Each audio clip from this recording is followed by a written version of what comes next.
ప్రస్తుత కూటమి ప్రభుత్వం ఆంధ్రప్రదేశ్ రాష్ట్రంలో తీవ్ర అభాస్పాలవుతోంది.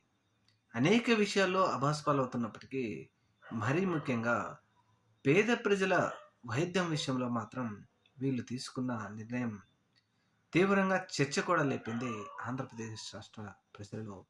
మాజీ ముఖ్యమంత్రి వైఎస్ఆర్‌సీపీ పార్టీ అధినేత వైఎస్ జగన్మోహన్ రెడ్డి గారు ఆంధ్రప్రదేశ్ రాష్ట్రంలో విద్యకు, వైద్యానికి, వ్యవసాయానికి ఏ విధమైనటువంటి ప్రాముఖ్యత కల్పించారో మనందరికీ తెలిసిందే.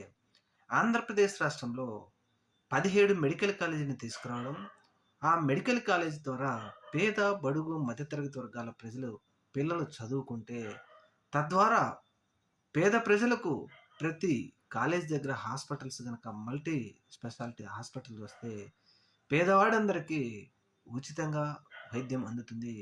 ఈ విధంగా ప్రభుత్వం గనక ముందుకెళితే, పేద ప్రజలకు విద్య, వైద్యం అందుతాయనే ఉద్దేశంతో ఆయన తీసుకొచ్చినటువంటి ఒక సంచలనమైన నిర్ణయాన్ని ప్రస్తుత కూటమి ప్రభుత్వం ఈ 17 మెడికల్ కాలేజీలని పీపీపీ ప్రైవేట్ పార్టిషన్ అంటే ప్రైవేట్ పరం చేయడం కోసం వీళ్ళు తీసుకున్న నిర్ణయం ఆంధ్రప్రదేశ్ రాష్ట్రంలో విపరీతమైన చర్చకు తెరతీసింది.